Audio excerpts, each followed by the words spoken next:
Are you ready? Hey, everybody. Thank you for tuning in. I'm glad that you could be with us today.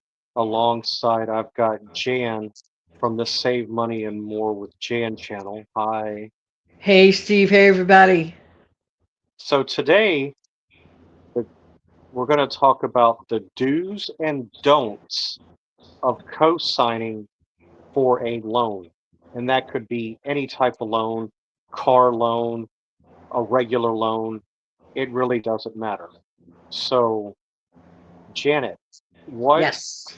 you've got. Well, thank you so much, Steve. As always, it's always fun and an honor to be on your show, and I love being here. Thank you very much. Hi, everybody. Yeah. Listen, I have a channel and I have an upcoming video next Thursday. It's going to be coming up. I get really very items specifically why I'm not recommending or not recommending. I just share on that video why I personally run away from the thought, scared of it, wouldn't do it, will never do it, co-sign for a loan. That's kind of a sad thing because there are people in this life that, may be in need of a little bit of help. But I'm openly admitting that if a person came up to me for a co-signature on a loan, I just flatly, personally would not do it. Steve, there's a reason, okay, why primary borrowers may be requested to get a person's signature to co-sign. There's a reason why the lender, the potential lender, would ask that person to get a co-signer, a co-signature. And there Mm. are very specific reasons for that. And I get more deeply into it, on that show, like very item specific about that. But I'm not a fan of it. Let's put it that way. I just want to mention one huge point, Steve, because I know that you've had some knowledge in that arena, and I like for it to go back to you there for a minute. But this Hmm. is a reason, big reason why I personally wouldn't do it. Let's say that I went along with it and helped co-sign a loan for someone. Everybody forgets this possibility. Why? Because nobody wants to think of it. That person could literally pass away. You see, when a person co-signs for a loan, this is just not an individual thing, and the only one that matters is the person that's obtaining the actual funding. Where the co-signer doesn't get the funding, but guess what they are getting? They are getting the full legal responsibility of that loan should that person default. Okay. And one thing people forget is that people can pass away. So that means even if your friend looks healthy, you say, yeah, but Jan, the person is young. The person is healthy. Well, guess what? Unfortunately, even young, healthy people can pass away. Why? What about accidentally? Heaven forbid for anyone to go through such a thing in the first place.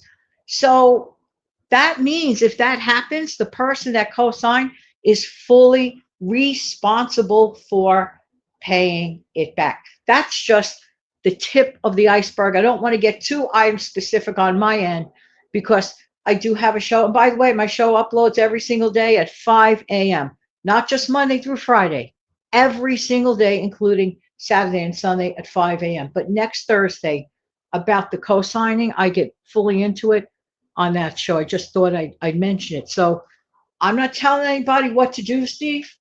I'm just saying why I personally would not do it. Now I know that you've had some direct knowledge in reference to this subject. Would you like to elaborate on that? Well, what you said is exactly right. Whenever you co-sign for a loan, it's a joint account, meaning whoever, if the person who's asking for the co-signer slips up and decides to be irresponsible, the one that is signing, to allow the loan to go through, whatever the loan may be, is going to feel it as well. So whoever is on that account joint, the co-signer or the one that co-signed to be a part of the loan to help the other person, you're both going to feel the blunt if one of you screws up. That I do know. And there's only one way out of it. This is just a thought coming back to what you said about somebody passing away. Now, if somebody passes away, and this is another subject within itself as well, let's say they have a life insurance policy. Now, after the funeral expenses have been taken care of, or if it's already been taken care of, if they pre-planned it, you could, and you're the beneficiary, you could always take the money out of the life insurance policy and go and pay off the loan, and it's a done deal, and it's a thing of the past. That's one way to save everything. But that is true. If a person does pass away, and let's say you're not the beneficiary, that's right. You're stuck paying off that loan. It is in your hands until the very last payment is made. I had my dad about 25 years ago co-sign a loan for me. Now I had some credit, probably not enough. He co-signed a loan for me. It was $1,000, and he had full responsibility and trust in me, which he did because I paid the loan back 3 months ahead of time. It was a 12-month loan. I paid it back in nine, and then that was that.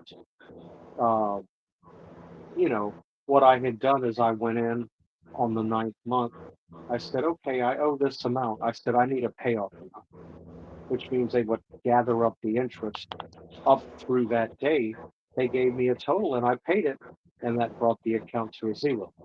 So co-signing, yeah, it's a dangerous thing, but if you are going to co-sign, make sure you have, and I say it this way for a reason, make sure you have 1 zillion% trust in the person that you're doing that for.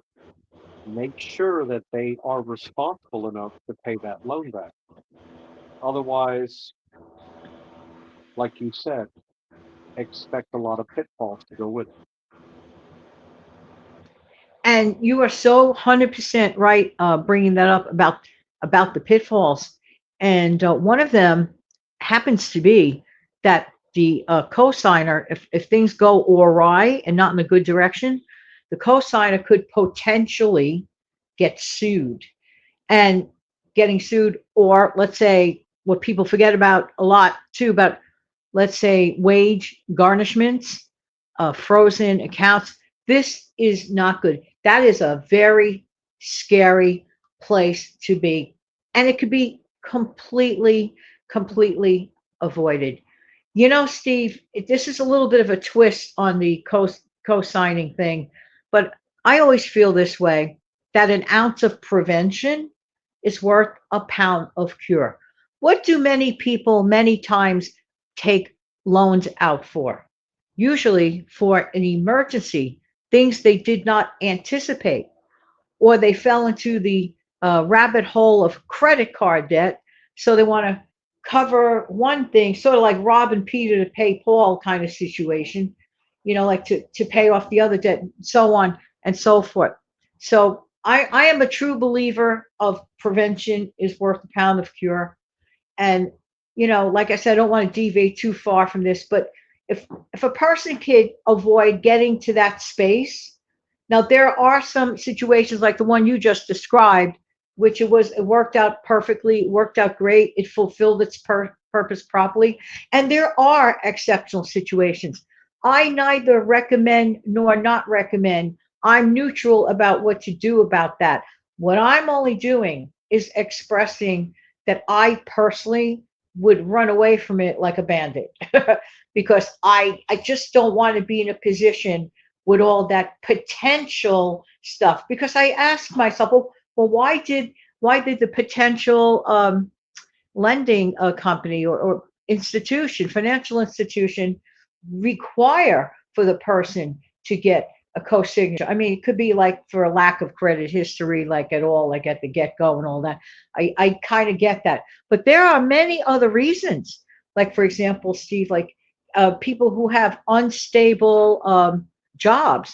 Now, in this current economy, we live In a gig economy, what does that mean? That means a lot of people are taking on short term jobs, like let's say door dashing. I'm just using that as an example. That type of gig work, if you will.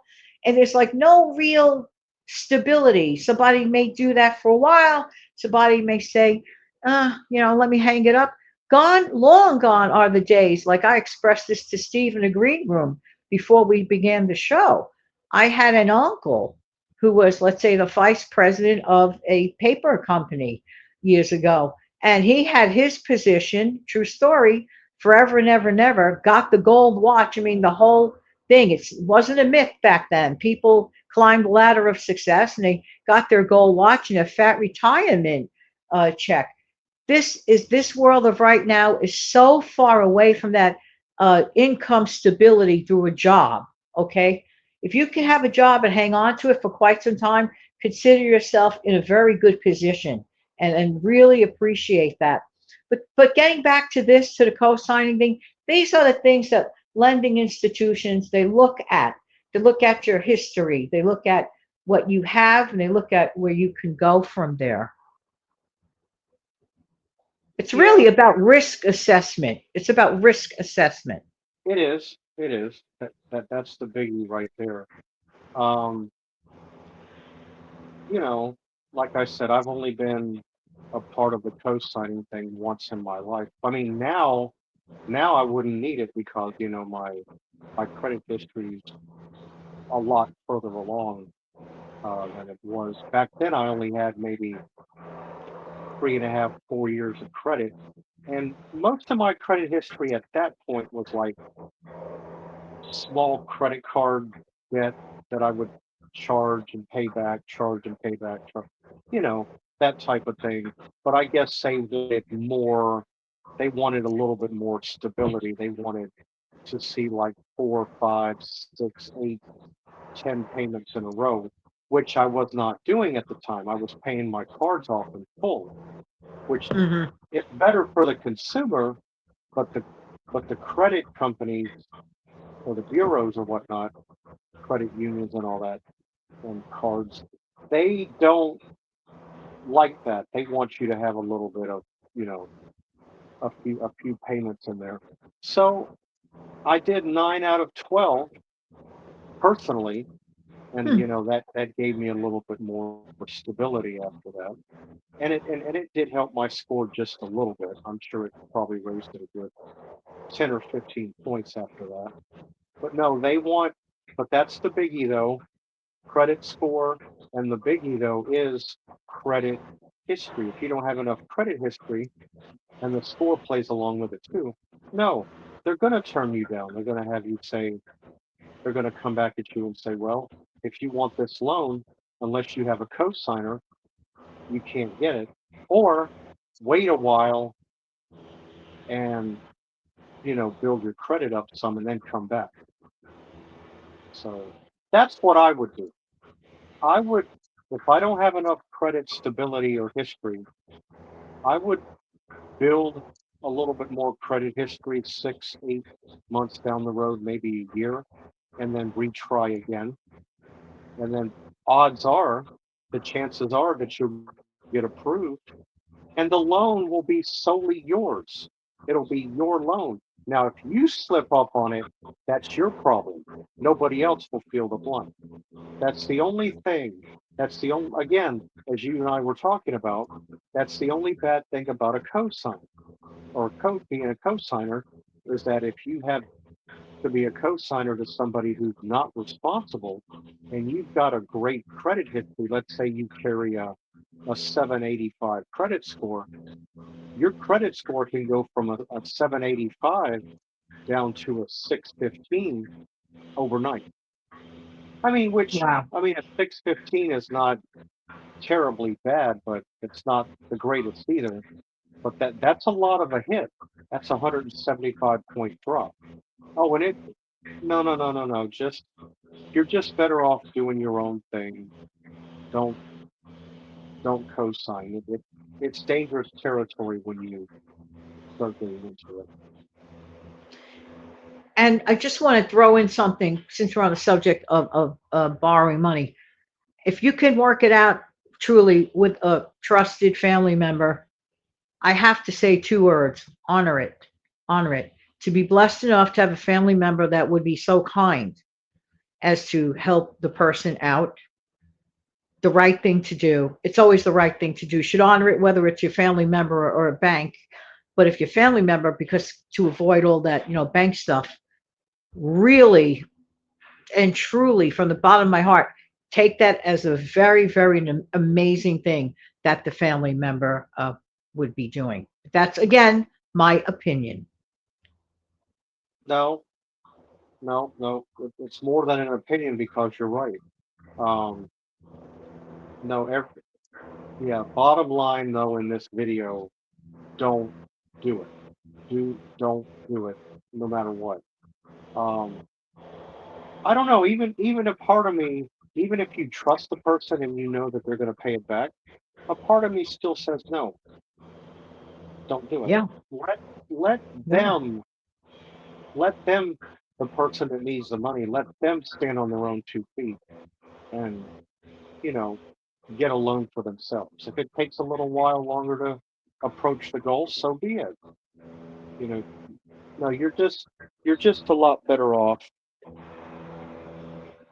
going for a personal loan rather than a cosign.